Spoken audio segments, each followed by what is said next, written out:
On y va, on y va, on y va. Hey, dansez, dansez. Blé, blé, blé, blé, blé, blé, blé, blé. Bouge ton corps, bouge ton corps, bouge ton corps, bouge ton corps. On acclame le Seigneur, acclamez, acclamez. Alléluia. Ajoutez-nous, Seigneur. Ajoutez-nous. Ils étaient nombreux à célébrer Dieu pour son amour par des chants, des pas de danse, des témoignages, le dimanche 17 août 2025 au lycée municipal de Jacquesville, dans le cadre de la 10e édition de Vacances en Christ 2025. Une adoration dont les semeurs de l'évangile ont pris les commandes. Dis merci Seigneur pour tout ce qu'il a fait. Merci Seigneur. Oh, adore ton Dieu ce matin. Il mérite l'adoration, l'exaltation, l'élévation. Ah, Jésus, reçois l'adoration. Tu es digne d'être élevé, digne d'être exalté Seigneur. Oh, qui pouvait penser à nous, qui pouvait penser à moi. Toutes les difficultés que j'ai rencontrées jusqu'à ce jour, c'est pour me forger Jésus. Tu es souverain. À la chaire, les campeurs ont eu le privilège de recevoir le pasteur Boiseau Jean-Claude Tapé, missionnaire de Jacquesville, dirigeant de 420 membres, qui adore dans 12 assemblées de maison. Il a exhorté les enfants sur les bienfaits de la lecture biblique, s'alignant sur le thème de la 10e édition, la Bible, notre référence. Ce qui ressort, c'est qu'il y a, un jeu avant de partir manger. Bienfaits essentiels sur lesquels mon enseignement s'est articulé. Cet après-midi, nous sommes partis d'un prérequis. On a sport. La définition de la Bible. On a l'origami. Nous avons dit que la Bible est une notice que Dieu a laissée à l'être humain en vue de se connaître lui-même, en vue de connaître Dieu, les autres seront au sport.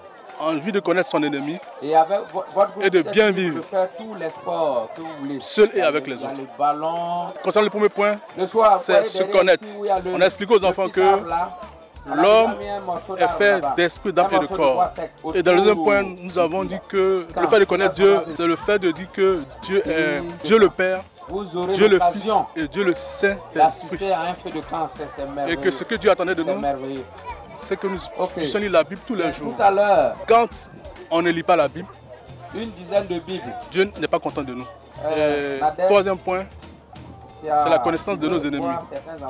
Notre ennemi commun, c'est le diable, qui utilise le monde et la chair pour pouvoir faire perdre les enfants de Dieu. Le dernier point, le fait de bien vivre. Notons qu'il était également présent quelques frères de l'église de Jacquesville.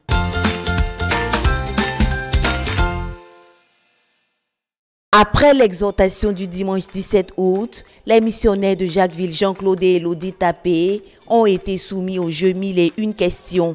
Un jeu sur lequel le pasteur Jean-Paul Apoutry donne plus de détails. Une question qui a pour objet d'échanger avec une personne ou deux personnes sur un ensemble de questions les concernant.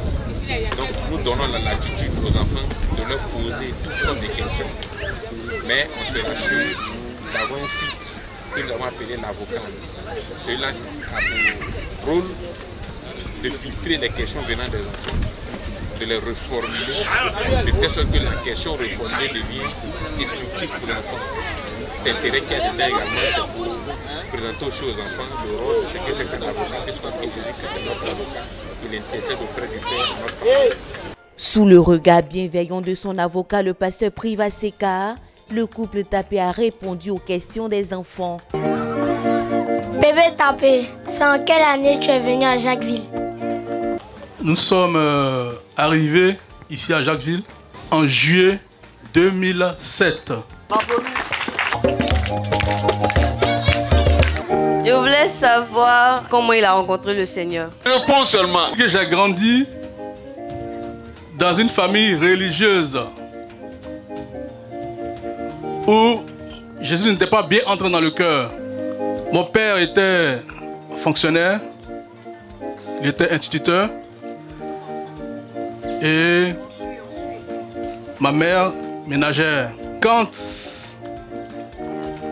je suis entré à l'université, et c'est là qu'on a commencé à prendre vraiment Jésus au sérieux. Jésus était petit dans le cœur. Amen. Jusqu'à ce que vraiment on nous prêche la vraie repentance. Amen. Ça c'était en 2005. C'était d'abord moi qui avais rencontré un enfant de CM1 qui était dans ma classe, qui m'a prêché l'évangile. On applaudit pour le Seigneur Jésus. Il avait 10 ans. Un enfant après de CM1 qui prêche l'évangile à son institutrice. Il avait 10 ans. Je prenais le CM1. Il m'a prêché l'évangile. Et je suis venue faire le retour à Papa Tapé. C'est comme ça que nous nous sommes engagés à suivre Jésus-Christ à la CMCI en 2005. Et Dieu dans sa grâce a permis que, à partir de là, nous ayons pu avoir 2 merveilleux enfants. Amen.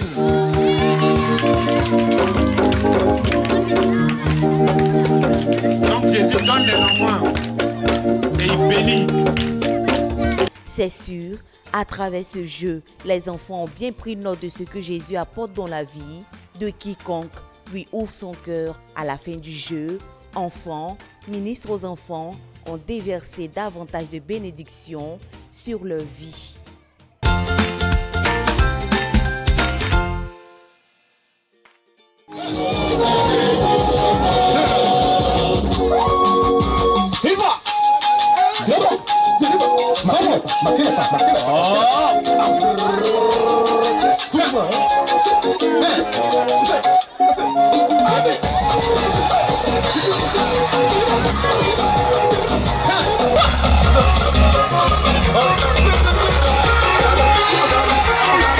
Pour ce qu'il apporte aux enfants, le sport a une place de choix lors des vacances en Christ et la 10e édition n'a pas manqué de suivre la tradition.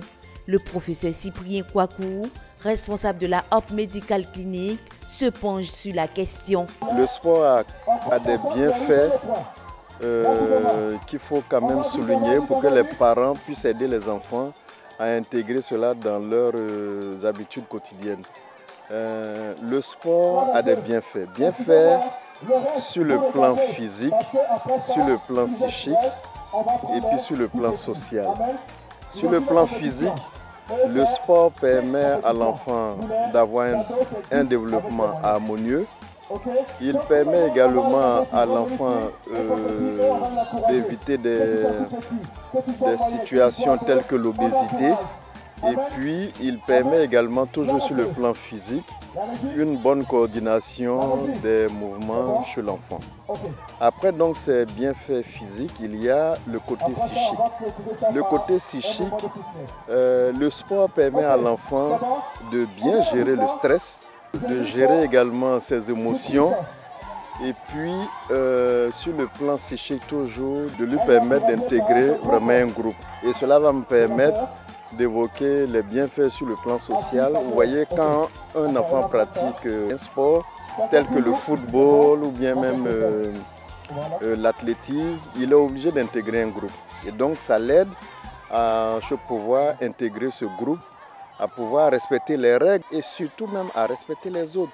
Puisque dans ce groupe-là, il va falloir élire un leader, il va falloir parfois désigner un rapporteur. Et donc l'enfant apprend quand même à s'intégrer dans un groupe et à travailler en harmonie avec les autres personnes.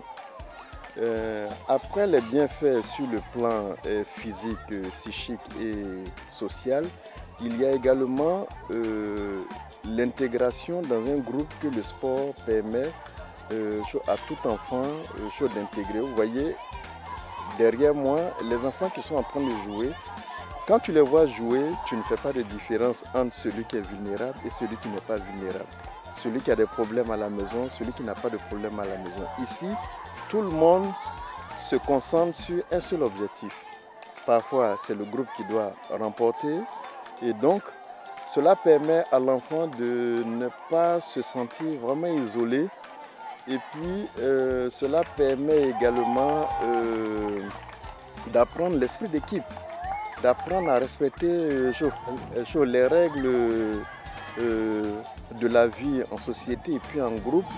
Et surtout, l'élément fondamental, ce sont des notions qu'on inculque à l'enfant qui vont lui permettre de continuer de pratiquer ce sport jusqu'à l'âge adulte. Le sport permet d'éviter beaucoup de maladies, notamment les maladies cardiovasculaires telles que l'hypertension artérielle, le diabète et l'obésité. Donc, en intégrant cela dans les activités de vacances en Christ, cela va permettre aux enfants de poursuivre. Je sais qu'à l'école déjà, ils pratiquent les activités sportives, mais ce sont des activités qui doivent être poursuivies dans la vie active parce que cela a des bienfaits. Au menu ce jour, on y trouve le lancer de cerceau, le lancer de fléchettes, la passe arrière, au grand bonheur des enfants. Le coach Donatien Gongwa y met tout son amour et sa dévotion.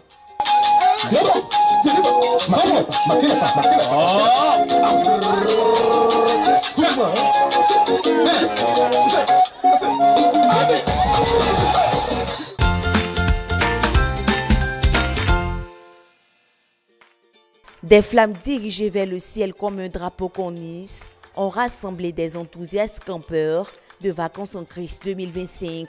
Nous sommes au feu du camp où est repris en chœur ce cri de triomphe. Histoire, raconte la vie de vrai. Histoire, raconte la vie de vrai. Auprès du Seigneur Jésus-Christ. Et ceux qui l'accusaient cherchaient à la lapider. Est-ce qu'ils avaient raison ou pas? Ils avaient raison. Elle a péché. Non. Elle a péché. Et donc on devait la tuer. Et parmi ces personnes, il y avait des personnes âgées, des moyens, des tout petits, armés de pierres.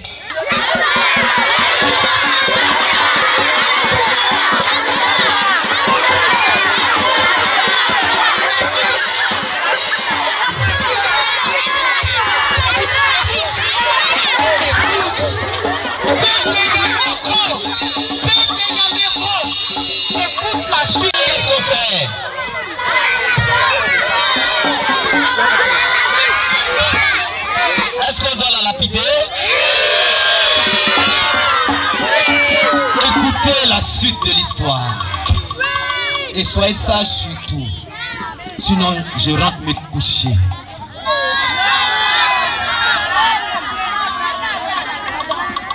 Histoire.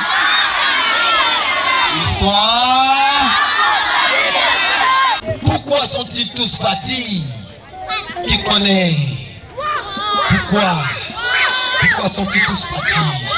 Qui va venir me donner la réponse ici? Une personne. Oui. Parce qu'ils ont péché. Ah. Qui d'autre va donner une réponse? Oui, une bonne réponse. Pourquoi sont-ils partis? Parce que eux-mêmes aussi pêchent. Gloire à Dieu! Parce que, accusés par les propres consciences, ils reconnaissaient qu'ils étaient aussi des pécheurs. Ceux-là même qui se cachaient pour commettre le péché. Ils voudraient qu'on tue aussi les semblables. Est-ce que c'est bon de tuer? Est-ce qu'ils avaient raison? Non! Est-ce que je dois la lapider? Non! Est-ce que je dois casser sa tête? Non! Ok. La responsable des moyens, la sœur Elodie Tapé, nous étale les contours de cette séance. Ce feu de camp a été animé particulièrement par les ministres. Mais cette année, l'innovation, c'est que nous avons décidé de faire animer les autres tours de feu de camp par les enfants eux-mêmes.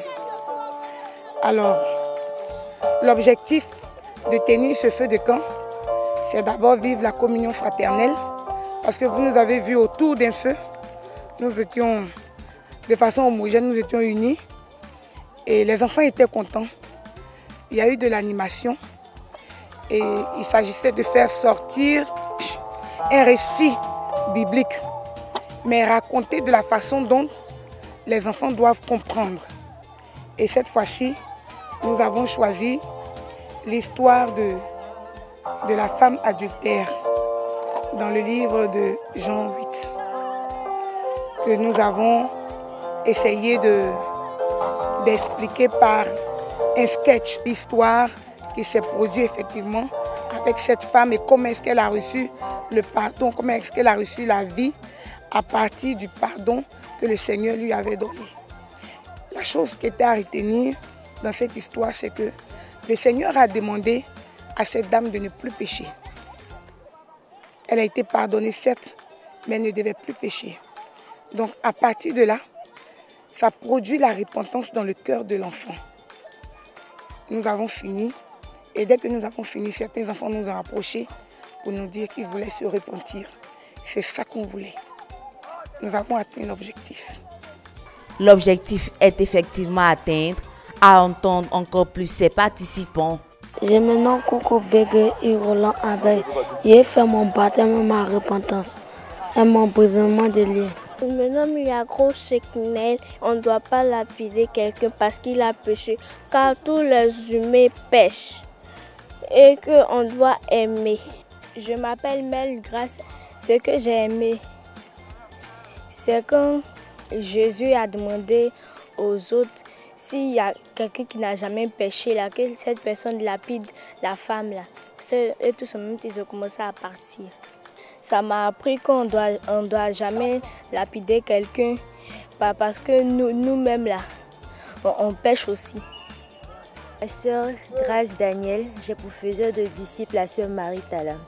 Pour le feu de camp, j'ai vraiment été touchée par le sketch et l'emplacement des moniteurs.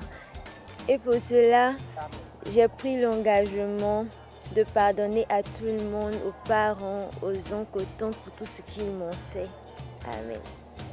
Femme, je ne te condamne pas non plus. Va-t'en et ne pêche plus. Et ne pêche plus. Tu es libre. Tu es libéré. Jésus te donne la vie. Jésus te donne la vie.